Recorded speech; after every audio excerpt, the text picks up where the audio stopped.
What's up guys, JK Disc Golf here, and today I'm going to be playing Silver Fox Disc Golf course. So I don't really film this one a whole lot because it is a harder course.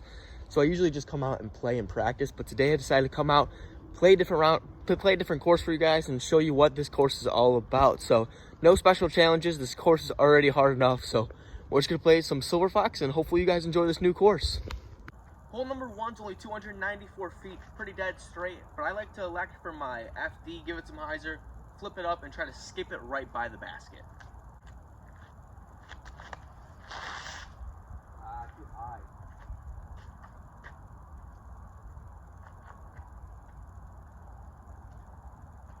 So I threw it way too high, and somehow it luckily skipped all the way past the basket.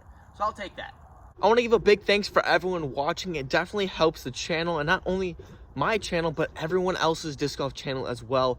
Obviously, disc golf has been put to a little bit of a hiatus, so all the disc golf content creators are still pushing out a lot of content for you guys, and it's awesome because we want to keep sharing the love of disc golf even through this little break. So we want to keep pushing out more and more content for you guys and hopefully grow our channel as long as with growing disc golf in general. So thank you so much for checking out the video. If you liked it, make sure to drop a like and subscribe down below, guys. It really helps out the channel and really helps disc golf grow through this little break.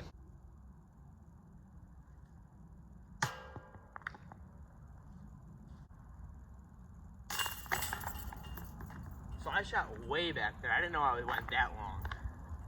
Hole 2 really makes you make a decision. You can either go on the outside of this tree and hyzer long.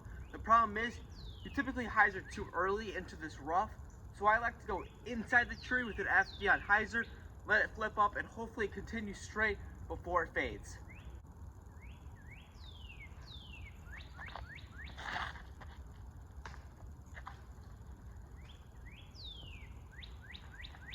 So I obviously didn't throw it to the left enough, but we ended up in a good spot to attack for par. So now we have this little bit of a hyzer, but I don't want it to go so far down this hill, so I'm gonna go with the bullfrog. Hopefully it stands up and goes a little bit straight, and the hill takes it down with it.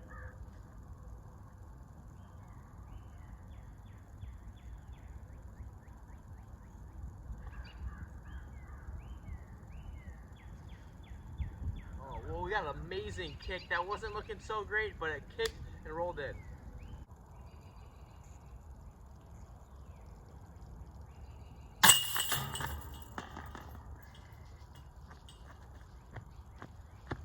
Pars are good. So when I come up to hole 3, it's 330 feet, but instead of going for the outside hyzer route like a lot of people do, I actually go with the more risky inside route because I feel like it gives me a better chance for a birdie. The hyzer route, it really has to continue hyzering for a very long way and puts me very far outside the circle for a birdie putt. But if I go on the inside and I execute it right, I'm sitting very close for a birdie look. What's that? I just caught a little bit of brush on the side that really isn't usually there. So I obviously just cut something down and that caught my disc at the very end. If it didn't catch that, it was hyzering right by the basket. Shooting par is really good at this course, but a couple of these first holes are the ones you really want to attack for birdie. So it's kind of heartbreaking a little bit that I'm not getting these. But like I said, playing for par is perfectly fine on this course. Especially when we go into the later holes, it gets really hard. A couple par 4s that you can attack, but if you miss and you're off the fairway, you're in trouble. I'm in a little bit of trouble, but I'm going to go with the hard forehand roller and hopefully it can curl up by the basket.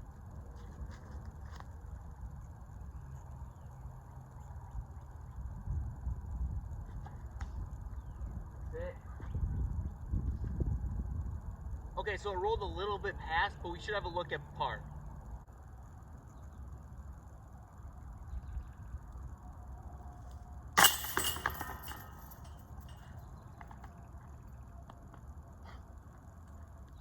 That's a good par save.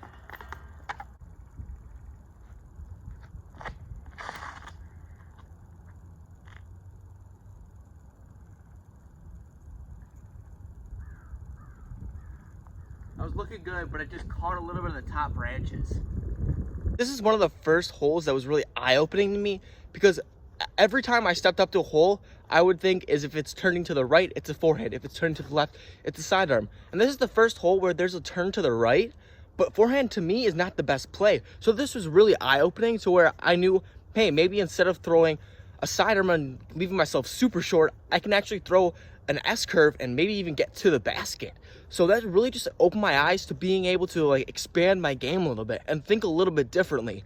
And I really hope that a lot of people also think like that now, is because there's multiple ways to get to the basket, and it might be a not so easy throw for you, but it might actually end up giving you the best results. And this is just one example that really was eye-opening to me and really made me think about my game a little bit differently. Get down. I left myself pretty long.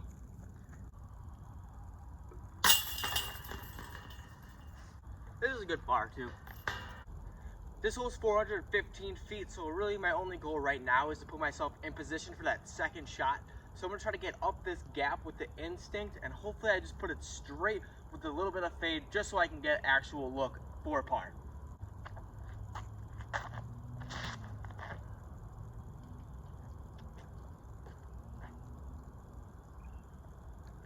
That might have been a little bit too much to the left. The reason I say this course is pretty difficult is because you have a lot of shots like this, where really you're not trying to park the hole, but you're trying to put yourself in a good position for that second shot. And if you don't put yourself in a good position, you might be taking a bogey. And that's why I think this course is so much fun too, as you really have to put yourself in good position each and every shot. And that's what really makes the courses really, really good. And this course does it the best, at least in my eyes. All right, so I actually put myself in a really good spot, so I'm just gonna jump putt up for par.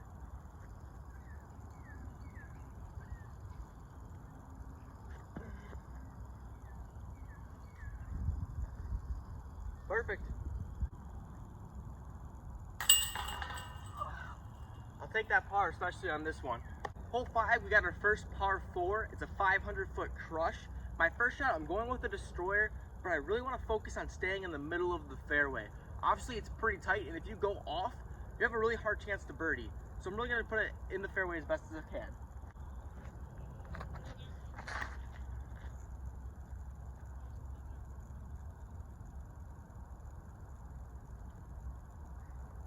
It was drifting off a little bit to the right, but I really put myself in a perfect spot. Put myself in a perfect spot. Now I can just go with a nice Firebird approach and put myself at a pretty easy birdie.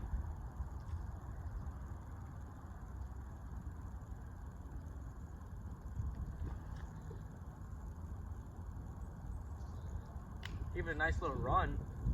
You might be wondering, why did I not go razor claw on that shot? And the reason was because I was at that distance to where I'm not super comfortable yet, especially with a little bit of a headwind. I'm having problems not putting it on the right angle. So if I put it on a little bit too little, not enough hyzer, it flips over and turns for me. But then I really try to really recorrect myself and put on a lot of hyzer, thinking it's gonna flip up, and then it just hyzers way away. For right now, I'm really comfortable with that Firebird approach shot just because I've been doing it for so long. So until I get it really nailed down, I'm gonna stick with the Firebird for the longer ones. But for the short, really approach shots, I got that razor claw dialed in all day. First birdie, let's get it going. Got a simple sidearm with a destroyer.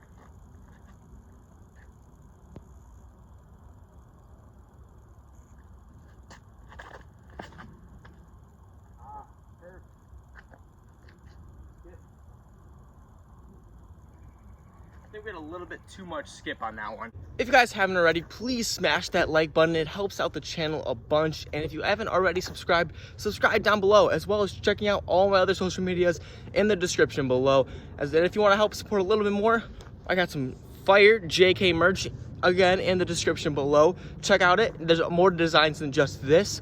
So it really helps out me, and it really helps out the channel and evolve and get better, guys. So thank you so much.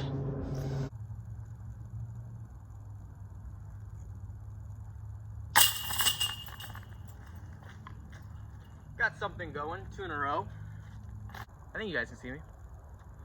Hole 8 is a super hyzer, so typically I would go with my Firebird because it's my most overstable. But I'm gonna go with the razor claw because you really don't want to go long. If you go long, it's bogey at best in there.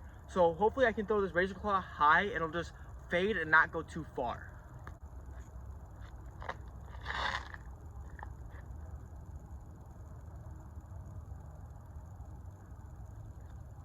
Looks like I put myself in a good position. Put myself in a pretty good position to attack for birdie.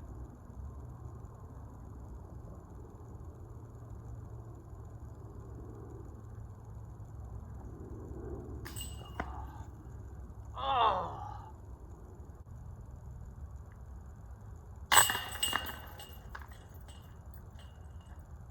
Really wanted this birdie. This is a similar shot to hole 3, where instead of opting for that sidearm, which the hole looks like it's intended for, I'm gonna go with the full S curve with the destroyer to hopefully give myself the best shot at setting that second shot up for a birdie on this par 4. Oh no.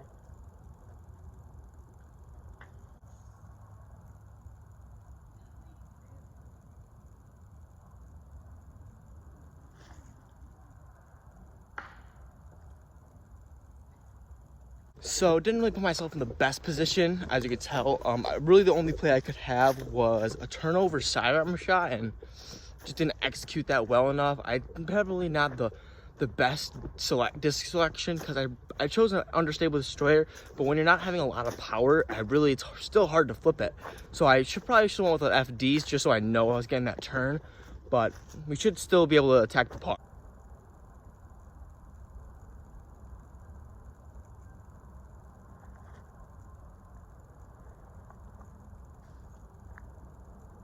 Oh, that was bad. Just didn't turn it, or I didn't throw the Firebird far enough, so I just have a long putt for par.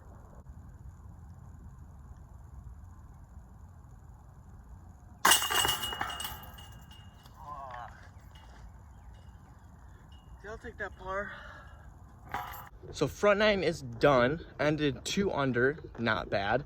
So we're gonna head into the back 9. There's a little bit harder holes, a little bit more par 4s, but I think being 2 down sets me up in a pretty good position to attack the course. So let's see if we can end more than neg 2. 307 feet uphill. There's a couple trees you gotta avoid. Going with that instinct for mostly control reasons. Give it some hyzer, let it flip up, hopefully for attacking birdie.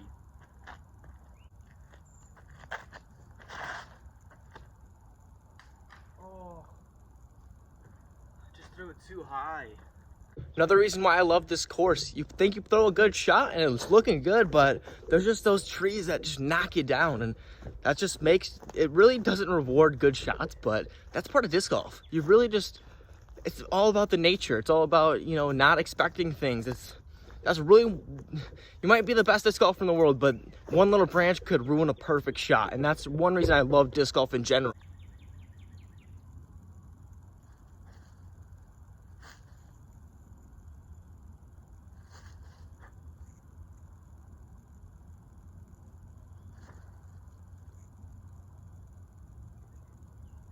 Take that.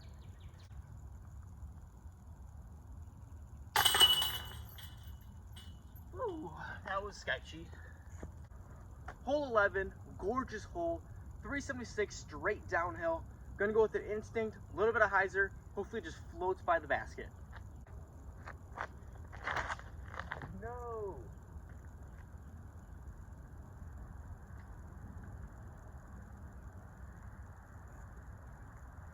That is not what I wanted, but it ended up in a pretty good spot.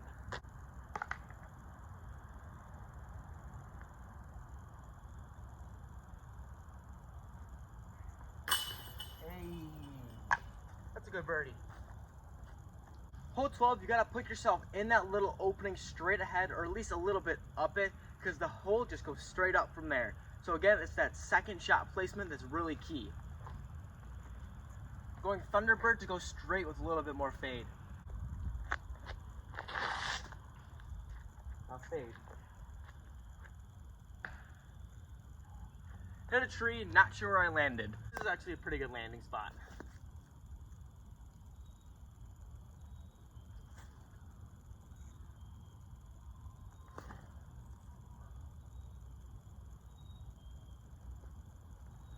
There we go.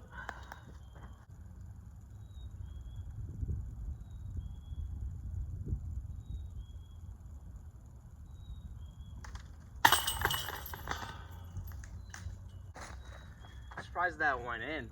It's guarded. 504 feet, pure smash. Gonna go with the destroyer, put as far as I can to give myself a look at birdie.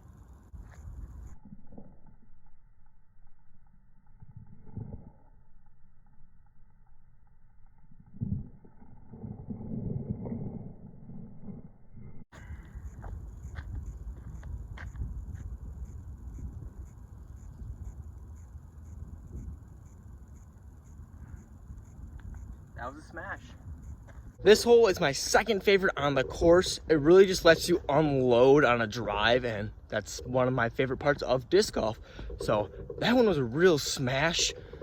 I don't think I've ever thrown it that far on this hole. Obviously, like I said, it's 500 feet hole. So we'll see how close it was to the basket. I think it was still pretty short, but very easy birdie on this one. And typically I get the birdie on this one just because it's kind of a hole set up for my style of game. Just throw it out there, pitch up.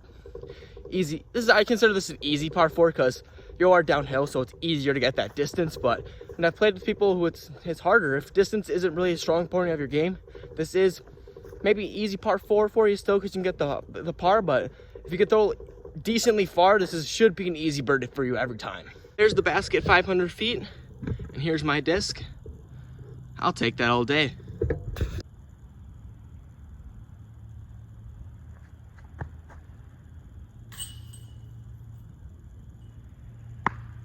Just missed the eagle.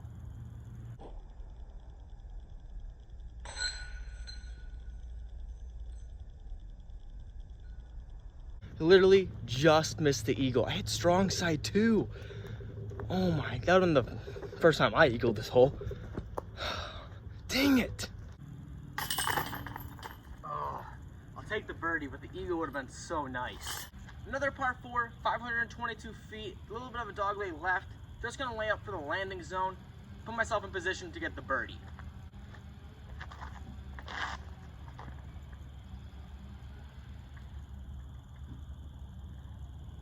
Might have skipped a little bit too much to the left. Also, I'm trying to beat the rain right now. I can feel a little bit of the drizzle coming. I don't want to be out here in the pouring rain, so I'm gonna hurry up a little bit, but we'll see if we can get through. As you tell, the basket's down there. I'm right here, so let's just try to put it next to the basket for an easy birdie.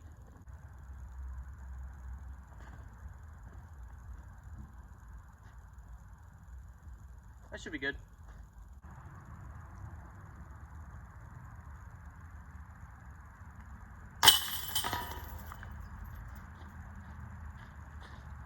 Down, pretty sure. 430 feet, just gonna go with the destroyer. Pretty much a par, but put myself in his best position for a birdie as possible. What's that? We should have a look at par at least.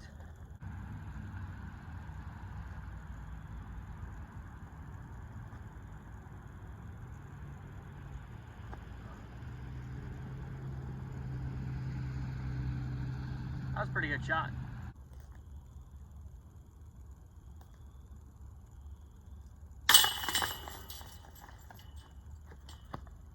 Good par. 405 feet, but the fairway is pretty narrow, so I'm gonna go with the instinct for control reasons and hopefully put myself close enough for a birdie look.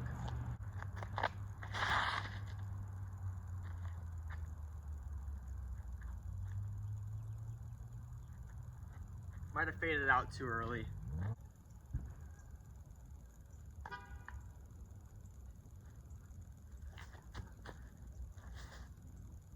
I thought that was in.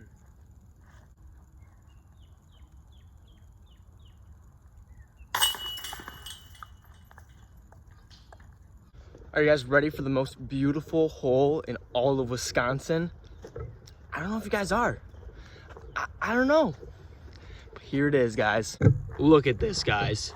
This doesn't even look like it belongs on the course. Not even that, it just doesn't look like it belongs in Wisconsin, guys. Just so beautiful.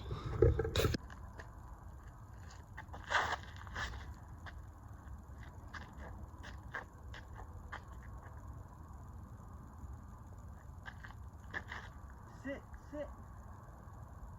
Thought that was going in. This is probably my #1 dream mace, and I almost got it. But yeah, that would've been sick.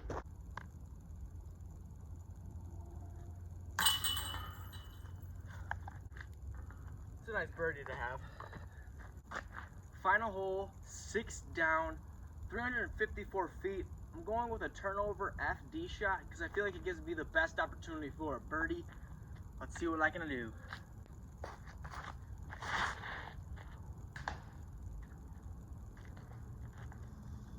Nothing good. Going FD again.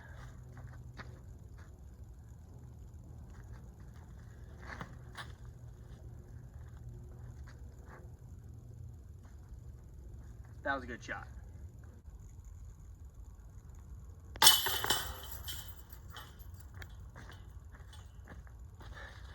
There you have it, 6 down.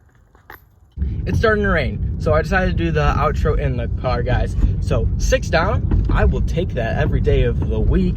It's probably the best I've ever shot there, I think at least. So if you guys enjoyed this course, make sure to drop a like so I come in here and I actually film. I come in here all the time. I just decide it's better not to film because, I don't know, it's just hard. I feel like I don't know. I really don't know. But if you guys drop a like and you guys want to see this course more, because I love this course, make sure to drop a like, guys. If you haven't subscribed, please hit the subscribe button. It definitely helps out the channel. All the social media is in the description below, as well as the JK shop. If you guys want to pick up any dope merch, it really helps out the channel, helps me grow, helps all the disc golfers out. So, as always, guys, make sure to keep throwing.